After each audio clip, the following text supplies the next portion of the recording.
जय श्री अम्मा मित्रों, मैं पितिंगरा पुत्र सिद्धांत आज आप सब लोगों का अपने इस नए वीडियो में स्वागत करता हूँ।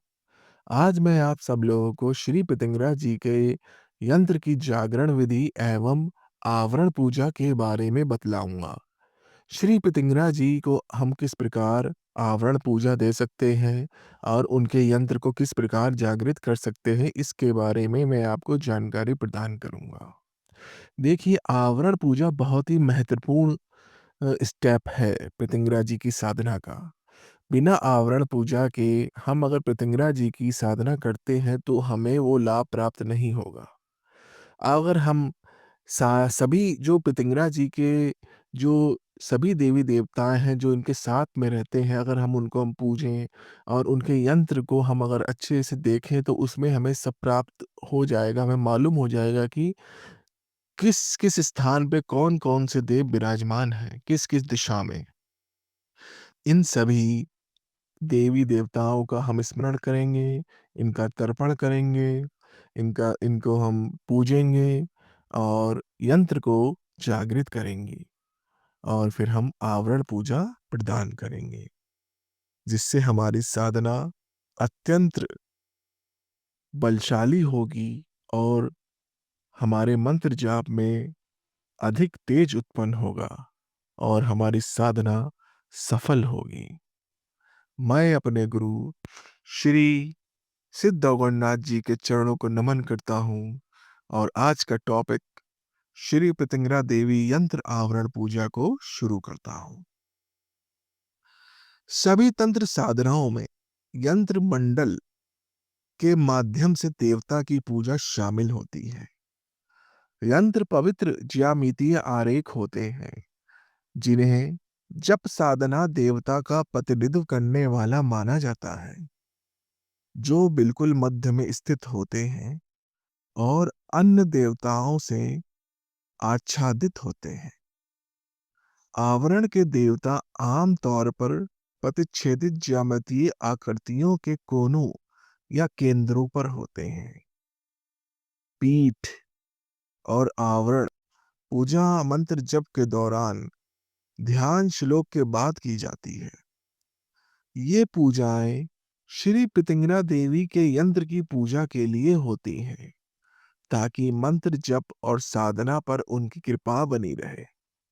पीठ उस मेज या स्टूल का प्रतिनिधित्व करता है जिस पर यंत्र रखा जाता है।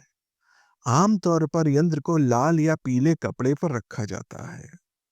यह ध्यान रखना अत्यंत महत्वपूर्ण है कि तंत्र साधना से संबंधित यंत्रों पर उल्लेखित दिशाएं आवश्यक रूप से उनके भौगोलिक समकक्षों के समान नहीं होती। तंत्र में देवताओं की दिशाएं भौगोलिक संकेतन से भिन्न हो सकती हैं और यह देवता के लिंग के अनुसार भी भिन्न होती हैं। सामान्यतः पुरुष देवताओं के लिए पूर्व दिशा भौगोलिक दक्षिण होती है और महिला देवताओं के लिए यह भौगोलिक उत्तर होती है। श्री विद्या से संबंधित देवताओं के लिए पूर्व दिशा आमतौर पर भौगोलिक उत्तर में होती है। कोई व्यक्ति भौगोलिक पूर्व दिशा की ओर मुख करके बैठना चुन सकता है, ताकि यंत्र का पूर्वी सिरा भक्त से दूर रहे। इस पूजा का दस्तावेजीकरण इसी मान्यता के साथ किया गया है। पूजा शुरू करने से पहले सुनिश्चित करें कि आपके पास एक पीतल की थाली, एक जग जिसमें थोड़ा पानी और पानी के लिए एक डिस्पोजल कंटेनर हो। तर्पण अनुष्ठान के लिए एक और विशेष अग्र पात्र भी तैयार रखें।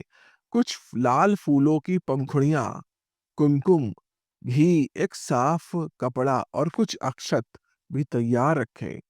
तर्पण के लिए एक चम्मच उत्तरायणी तैयार रखें। यह श्री चक्र आवरण पूजा के समान ही किया जाना चाहिए। फूलों की पंखुड़ियां बाएं हाथ से और तर्पण दाएं हाथ से किया जा सकता है। जो लोग अनुष्ठानिक तरीके से पूजा करने में असमर्थ हैं, वे आंतरिक पूजा भी कर सकते हैं। पूजा अनुष्ठान के एक भाग के रूप में देवता को एक दीपक जलाया जा सकता है और धूप दिखाई जा सकती है। अब हम अपना अगला स्टेप, यंत्र की प्राण प्रतिष्ठा विधि, इसके बारे में मैं आपको बतलाऊंगा। इस प्रक्रिया को एक बार की जाने वाली क्रिया है ये, जो यंत्र को सक्रिय करने या यंत्र में प्राण संचार करने के लिए की जाती है। यंत्र को पीतल की थाली पर रखें और यंत्र को घी, दूध या पंचामृत से धोएं। फिर साफ कपड़े से इसको पोंछें। अब इस साफ कपड़ों से पोंछने के बाद इसी बीच हम एक मंत्र का जाप करेंगे। वो मंत्र इस प्रकार है: ओम ऐं ह्रीं श्रीं पितिंग्रे मम रक्ष रक्ष मम शत्रुन् भक्ष भक्ष स्वाहा आसुरेखे वज्ररेखे हुम फट स्वाहा। ओम ऐं ह्रीं श्रीं पितिंग्रे मम रक्ष रक्ष मम शत्रुन् भक्ष भक्ष स्वाहा आसुरेखे वज्ररेखे हुं फट स्वाहा। ये इस प्रकार मंत्र है। यंत्र की स्थापना के लिए यंत्र को पीठ के माध्यम में स्थापित करें। अब यंत्र में जो प्राण प्रतिष्ठा के लिए जो निम्न मंत्र है, अब मैं वो आपको बतलाऊंगा। ये मंत्र जो है 3 प्रकार के हैं और इन्हीं मंत्रों से हम प्राण प्रतिष्ठा यंत्र की करते हैं। मंत्र इस प्रकार है: ओम आं ह्रीं क्रों यंग रंग लंग वंग शंग शम संग हंग लंग छंग सो अहम हंसः श्रीमद्पतिंग्रह देवतायः बिंदु त्रिकोणाष्ट कोणाष्ट दल त्रिवृत्त भूपुर त्रियात्मक यंत्रस्य सजीव वामन चक्षु श्रोत्र घ्राण प्राणः इह गत सुखम चिरम तिष्ठन्तु स्वाहा। दूसरा मंत्र: ओम आं ह्रीं क्रों यं रं लं वं शं शम सं हं लं छम सो अहम हंसः श्रीमद् पितिंग्रह देवतायः सपरिवाराय सावराय सांगाय सहिताय बिंदु त्रिकोणाष्ट कोणाष्ट दल त्रिव्रत भूपुर त्रियात्मक यंत्रस्य प्राणः इहि प्राणः।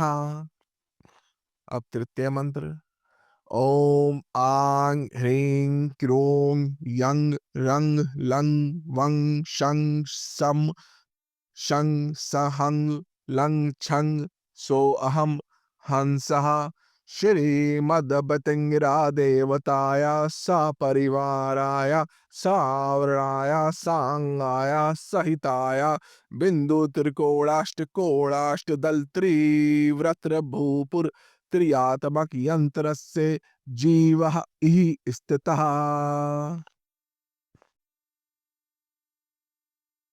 अब अगला मंत्र: ओम आं ह्रीं क्रों यं रं लं वं शं शम सं हं लं छं सो अहम हंसः श्रीमद्पतिंग्रा देवतायः बिंदु त्रिकोणाष्ट कोणाष्ट दल त्रिव्रत भूप त्रियात्मक यंत्रस्य सर्वेन्द्रियाणि वामन चक्षु श्रोत्र जीवः घ्राण पाणि पाद पायुपस्थानि इह वागत सुखम चिरम तिष्ठन्तु स्वाहा।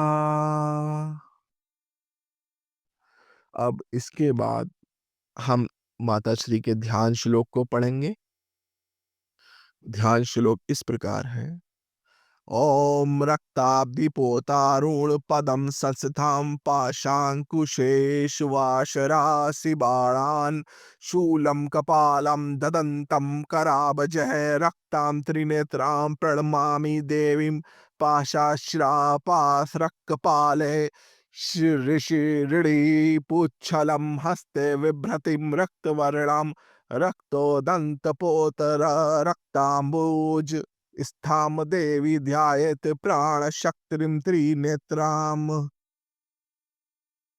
शरणे वर्णे शुकारुणे पूर्णे हिरण्योदराघैरज्ञेति पूर्णे भावरणे भीतं च मां पाहि भद्रे नमस्ते नमस्ते नमस्ते भवानी। अब मैं आपको इस ध्यान श्लोक का अर्थ समझा देता हूँ। मैं उस देवी को प्रणाम करता हूँ जो अपनी हथेलियों में भाला और खोपड़ी धारण करती है और जिनकी 3 आंखें लाल हैं, रस्सियां, धनुष, सिर पर खून और हाथों में लाल रंग का भाला। मनुष्य को 3 नेत्रों वाली देवी का ध्यान करना चाहिए जो जीवन शक्ति है और जिनका कमल पुष्प लाल भूरे रंग का है। हे शरण्य, हे श्रेष्ठ, हे देवावान, हे दयावान, हे धर्मात्मा, आप हिरण्योदर आदि को प्राप्त नहीं कर सकते। हे भद्र महिला, हे भाग्य की देवी, मैं आपको सादर प्रणाम करता हूँ। कृपया मन के भय से मेरी रक्षा करें। हम देवी का ध्यान लाल रंग, 3 नेत्रों वाली, हाथ में अंकुश, रस्सी, बाण, त्रिशूल, रक्त से टपकती खोपड़ी, जीवन से परिपूर्ण तथा तेजस्वी स्वरूप में करते हैं। इस पवित्र यात्रा में हमारे साथ होने के लिए धन्यवाद। शक्ति के एहसास से को भीतर की शक्ति को जगाने दे। श्री वाराही, बगलामुखी एवं प्रत्यंगिरा अम्मा के बारे में ज्ञान प्राप्त करे, अभी सदस्यता लें और तंत्र और परिवर्तन के मार्ग पर चलते रहें। जय श्री अम्मा।